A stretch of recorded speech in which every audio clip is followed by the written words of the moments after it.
Okay, we're on. Oops. Okay.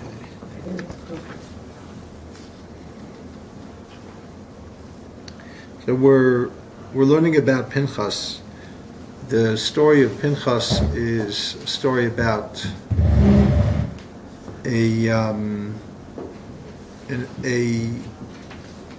event between Zimri, who was a Jewish prince, and Cosby, who was a Midianite princess. Anybody knows the story? What happened? And what ended up happening, for some strange reason, is that Cosby and Zimri were having this kind of affair in the front of all of the people. Zimri challenged Moses. He said, "Is your wife a Midianite?" She was, in fact, a Midianite. And he said, "Okay, so if a Midianite woman is acceptable for Moses, it's acceptable to me." And he took this Midianite woman, and he was with her in a very public setting.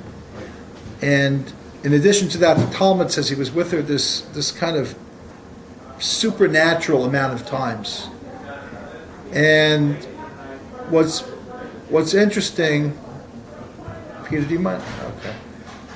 What's interesting is that at the same time, this was connected to the plot of Bilam and Balak, which is that they would lead the Jewish men astray through the Midianite women, and then they would get them to worship idols. In other words, the goal wasn't just to lead them astray after women. Which women would want to just be with men they don't know? That's not a normal thing. But there was a goal. The goal was that the God of Israel hates this type of behavior, and you'll be able to get to them through this, and they'll do whatever you want. So the Midianite women were with these men, these Israelite men, and then they were saying, like before we're together, why don't you do a little bit of this for let's offer some incense, let's pour some libations, let's do something for one of our gods. And they would say, okay, sounds like a good trade, we'll do it. And because of that, a plague broke out and 24,000 people were killed in the plague. In the middle of this situation, people didn't know what to do. And Pinchas was a zealot. You know what a zealot means? What is a zealot? It's a person very extreme in whatever their religion or whatever their primary thing is. Somebody who's an extremist, yeah. A religious extremist is what we would call them today. So Pinchas was one of these religious extremists, and he got very angry. Now, he had remembered a little known law that is obscure, which is that if somebody is having this type of affair in a public setting, meaning they're not embarrassed of it, they're making a statement out of it, that a kinayan, not the beis din, not the court of law, but a zealot can attack them. Now, according to the Talmud, a number of miracles happened. When he went to attack them, if Zimri would have slipped away from Cosby and grabbed a sword or a knife, he could have defended himself, and if he had killed Pinchas, he would have been free because he would have been killing him in self-defense. So Pinchas was actually putting his life in his hand. Furthermore, the tribe of Shimon who was surrounding the tent, could have also taken action when they saw him coming in with his spear, and they could have also stopped him. So the number of miracles that happened. So there's a deeper question really of what's going on many levels. For example, the Ishbitzer, the Man Shiloh, says that the truth is that Pinchas was a nar, Pinchas was a simple person. And Pinchas only knew right from wrong on a very black and white level. In other words, a sophisticated person realized that there's gray areas in life, and that Shulchan Aruch, as clear as it seems, is just that. It's for simple people who need to follow the simple letter of the law. But once you get more complex, you have Shalos and Shuvas, you have Responsa, you have a deeper reading of the law. After all, Judaism is about reading the law. It's all about a relationship with the text that you try to understand the layers of meaning and when it applies and how it applies and when it doesn't apply. And what are the extenuating circumstances? So, including Eis Lashas LaHashem, when's the time to do for God? Heferes Arasecha, even if it means you're not following the letter of the law. So, what was going on, according to the Ishbitzer, is that Pinchas, that Zimri and Cosby knew that they were soulmates. That's why they were together. That's nice. Wishful thinking, right? So they knew they were soulmates, and therefore they were together. But Pinchas didn't know that they were soulmates because he was simple. He was a nar. He was like a kid in a way, in a naive simplicity.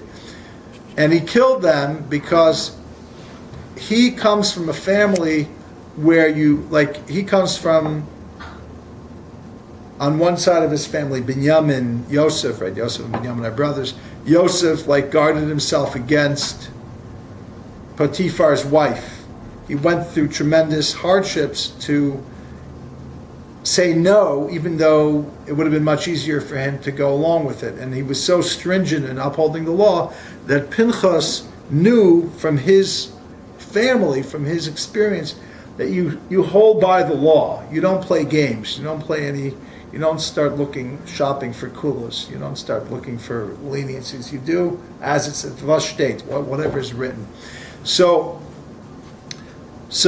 Pinchas understood it from his perspective, because in general in Ishbitz there's this dichotomy between the person who is the archetype of Yosef, which means you follow the law, and there's the personhood, the archetype of Yehuda, who goes beyond the law. Even in halacha, there's two things. There's the koach of the din of the law, and there's also the kocha de hetera, the adif, which means that a ability to permit something that may seem that it's forbidden on face value is even more powerful to be able to permit them. There's a lot of noise tonight. What is going on? Noisy over there. You have your phone. There's a base. It's like, let's stop for what's going on with the American League. Why did he think he had the responsibility to make that judgment? And because he saw that it was a leaderless moment. Nobody knew what to do. And he understood that this was a bad thing for the people, because we're responsible. Kol Yisrael Reivim Zel said, we're responsible for one another. So when you see something happening in a public way, kind of like a slap in the face to Moses and a questioning of his authority and so on and so forth. Is it locked downstairs? no, yeah, It's not locked. It was locked. It's locked. You didn't try it. Okay. Doesn't matter. It's all wonderful. Yeah, the front door is probably unlocked. So this is how the Ishbitzer explains it. The Ishbitzer explains it that Pinchas was where he was coming from the Yosef type of personality. He was doing what he thought was right. Where Cosby and Zimri were coming from, they were also doing what was right. So the question is, where were Cosby and Zimri wrong then, if they were really soulmates? And the answer is that the whole idea in Judaism is there's certain things that are forbidden, and they can become permitted. For example, the Midianite woman could have converted, become Jewish. Wow. And then she would have become permitted. But at that moment, it was forbidden. So because he didn't wait, he didn't have patience. There's a lot of things that the big question in life is, if it's real, then you should have the patience to do it the right way. If it's just a fling, if it's just a desire that's not real, then of course you're not going to have patience, because you're just going to want to do it the wrong way, because that's what you want. So he should have waited. That was his sin wasn't in the essence of what he did, but when he did it. He did it too early. He could have waited. If she was really a soulmate, that's what Dari says. Really? So then she should have waited. He should have waited. Adam and Eve also didn't wait. It's always this wait thing. It's the exact same thing. Adam and Eve is that they didn't wait. There's some interpretation of what happened with the tree of knowledge is that they lived with each other before Shabbos. In other words, they should have waited for the right time to be together. Or even eating from the tree of knowledge could have been permitted eventually. So a lot of things like that. Let's talk a little bit about what this. That's a little bit about the Ishbitzer. I like that a lot. This Ishbitzer. It's interesting. So let's talk a little bit about the Zohar on Parshas Pinchas as well. The Zohar says some very interesting things about the Gilgal of Pinchas, about while the Ishbitzer focuses on the Gilgal of Cosby and Zimri and links them up with Dinah and Shimon, the Zohar focuses here on the Gilgal of Pinchas. Now we know that Pinchas had 4 uncles, right? Actually 3 uncles. Korach was an uncle? 3 uncles. He had many uncles, but 3 uncles that were Kohanim.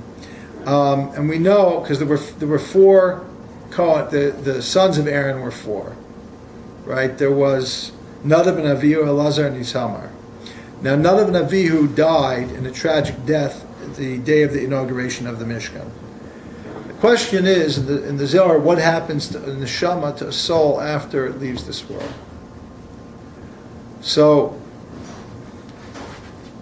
according to the Zohar, the souls of Nadav and Avihu became reincarnated into the soul of Pinchas, because there's different types of Gilgulim, there's different types of reincarnation. Sometimes you could be, usually it's called the Ibur, which means like a person within a person, like a woman who's pregnant has another person growing within her, and that's a type of reincarnation, which means that one person already has a soul, can get additional soul or souls put into them. So that's the first thing. So let's see what the Zohar says. First of all,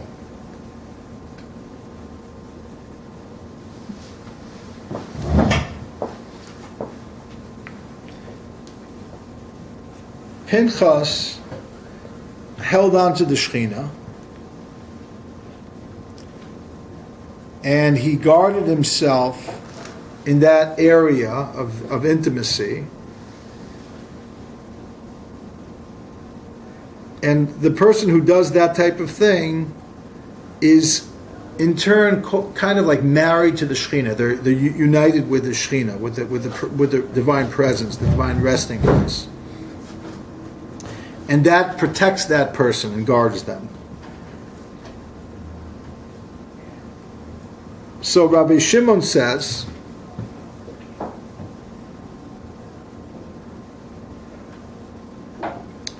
that at that time it was a very vulnerable time for the Israelites in Shittim, in that time of that plague. It could have been a much greater devastation because they watched what Zimri did.